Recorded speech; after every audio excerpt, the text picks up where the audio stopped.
Anthony Harwick here with Nick Blanch after their fifth consecutive NE8 championship with a win over Lakeview tonight. Coach, first question. When I say that, how do you feel about being the NE8 champs? Oh, it feels great. It's not easy. I mean, people always just assume it's just something that just happens. It doesn't. The amount of heartache that goes into this and stress, and there's a lot of good times too, but there's a lot of bumps along the way, and there's just a ton. Every coach knows that. So to come out on top, I'm just very proud of the kids. And like I said, even if we didn't win it this year, it's still been a great basketball season. It isn't all just about wins and losses, but we always push for that. I mean, that's the goal. You got to have goals. You got to have something you're working towards. And our kids really pushed through. We stumbled once this year, but I think that kind of reignited our flame a little bit and got us to refocus and ended up making a positive out of that negative. And again, you just learn from it and go forward, but we're very fortunate to have this, and it doesn't come easy. These kids work their tails off, and I know that firsthand. I see it all off season, all fall, spring, you name it. The kids that are here, they're busting their butt, and the season's no different. So I'm just really grateful to be a part of this program and proud of the kids in it. Every league championship means, just as much as the other one, but does this mean a little bit more to you guys, considering the preseason, thoughts of other people and the fact that you heard it all preseason that maybe you wouldn't be the top of the NE8? Does it feel a little bit better this year? Yeah, I've said a lot of media outlets, no one picked us this year in the preseason, but that's happened before too. And I just think it's that, eventually you're going to fall. And when you do, they want to be the ones to say, look, I called it. And that's okay. Eventually it's going to happen. And when it does, it does. It isn't like we have anything to hang our head about, and nobody's certainly going to feel sorry for us, nor would we want them to. But that's part of it. You got to be able to look at that and use it as motivation, and go from there and do your best to prove people wrong. But most of all, just be true to yourself. Know your worth and do the best you can. And like I tell the girls, if we lose, you got to be able to look in the mirror and know you gave it your all. And if you fell short, there's no shame in that. It's just not giving your all and falling short. That's where you have that regret. And those are the things we try and avoid. Obviously, your 5 seniors were highlighted tonight, senior night.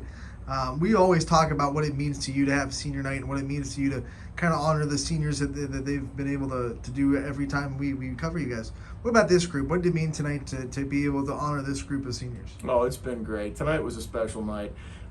You have 5 kids, and it wasn't like one of them was the girl playing for the very first time this year. Sometimes in senior night you have that girl that doesn't play very much and you got to try to get her minutes.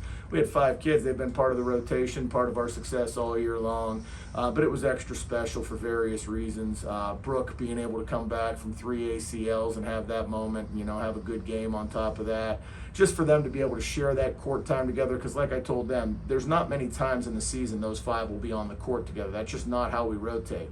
Then Katie was able to play some minutes with her sister in the 3rd quarter and was able to have her sister sub in for her to take her out in the 4th quarter, just to be able to have that time.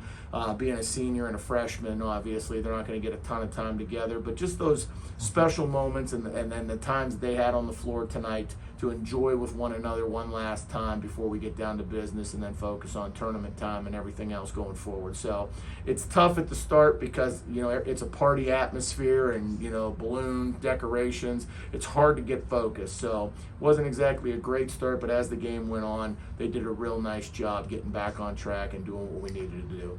You talked about all 5 seniors being on the floor at the same time, not your typical rotation, but then that also makes the other rotations not your typical rotations either.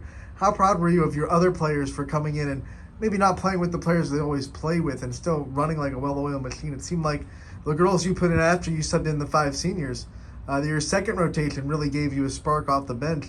How cool was it to see another new rotation come in and really, get in sync real well and click together? Oh yeah, in the 2nd quarter, they're the ones who lit the flame. I mean, they definitely got us going in the 2nd quarter, but that's part of what we do here in trying to get these kids minutes. I know it's not always a fan favorite to see so many kids playing because it takes away minutes from older kids and things of that sort, but I'm not here for just the older kids. I'm here for the program. I want kids to develop. I want kids to see their hard work paying off on the varsity floor as much as we can.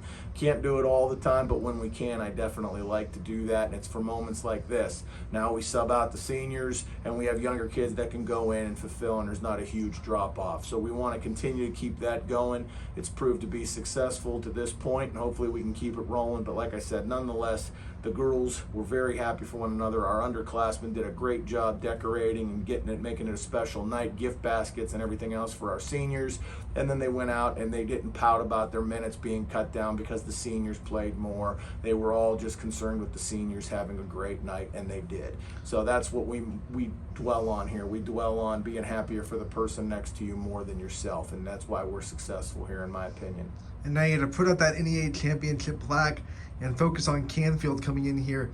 Obviously, they beat you the first time around. What's it going to take to split with the Cardinals and protect your home floor in the battle at 224? Oh, yeah, Canfield's got one loss, and it's to Salem, and, they beat Marlington, other schools. I mean, yeah, they're the real deal. They're going to launch a lot of three-pointers. It's going to be a perfect tourney tune-up game, which is all it is for us. I mean, like I said, we're going into this game, and that's why we schedule it at the end of the season. We want to push them, they want to push us, and regardless of who wins that basketball game, we just want to get both teams ready for the tournament and make a nice tournament run, tournament push, and that's really what it all comes down to. We're fortunate it's going to be game of the week, so again, we get to highlight our program and highlight Canfield as well, and we're excited about that because it's an honor to get picked to be put game of the week, and for us, again, it'll be multiple times we've had that opportunity this year, and we're going to do the best thing we can to showcase our talent on the big stage, so to speak. All right, Coach, thanks for the time. Congratulations on the win, the NEA championship, senior night, all that stuff. We love covering you, and we'll see you again on Thursday. Appreciate the coverage, and how about them Chiefs?